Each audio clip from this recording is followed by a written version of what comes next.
ninyo? Hi po kuya. Okay lang naman po. Medyo magkakasundo na kami ng mga housemates. Pinatawag kita ngayon para hingin ang iyong mga boto sa nalalapit na nominasyon. Kuya, bibigyan ko po ng 1 point si Pat kasi puro paganda lang po yung ginagawa niya sa prod natin. Tapos 2 points po para kay Rose Ann kasi maaga po siya nagbubuklagin ng Move It at angkas pa uwi like 30 minutes before shift. Kamusta, Mary? Maayos naman po kuya. Kumusta po? Pinatawag kita ngayon para hingin ang iyong boto para sa ating gaganapin na nomination night. Binibigyan ko po ng isang boto para kay Pat. Kasi po, magmi-meeting na lang po kami pa, nagka-curl pa po siya ng bangs niya. 2 points naman po para kay Rose Ann. Kasi 30 minutes before ng out niya, nagbubuk na po siya ng angkas. Salamat, Mary. Kamusta, Al? Okay lang po, kuya. Pinatawag kita ngayon para hingin ang iyong boto para sa ating gaganapin na nomination night. 2 points po, kuya, kay Ninyo. Kasi lagi nag-EML eh. Hindi ako sinasali. 1 point kay Rose Ann kasi lagi na lang nagbubuk agad pag-uwi. So, ayun. Si Rose Ann tsaka si Ninyo.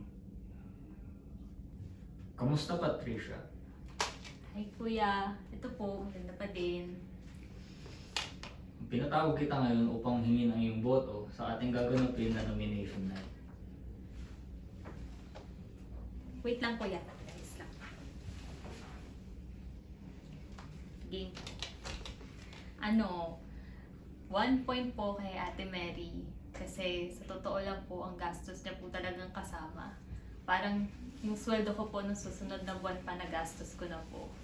Tapos 2 points po para kay Rose Ann kasi minsan late na nga po siyang dumadating. Tapos siya pa rin po yung pinakamaagang naalis. Hello po kuya. Kumusta, Rose Ann? Okay lang naman po kuya. Pinatawag kita ngayon upang hingin ang iyong boto sa ating gaganapin na nomination night. Binibigyan ko po ng 1 point si Nino kasi palagi po siya nag-ML.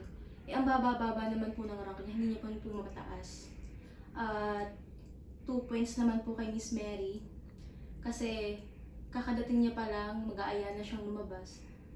Tagapagmana po ba siya ng LSEG?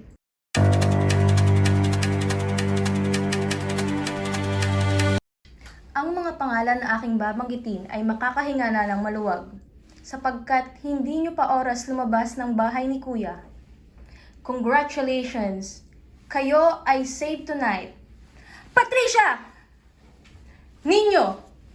And Mary! Ibig sabihin, isa lang sa inyo, Rose Ann at Al ang makakatanggap ng magandang balita ngayong gabi. Congratulations! You are saved tonight. Rose Ann!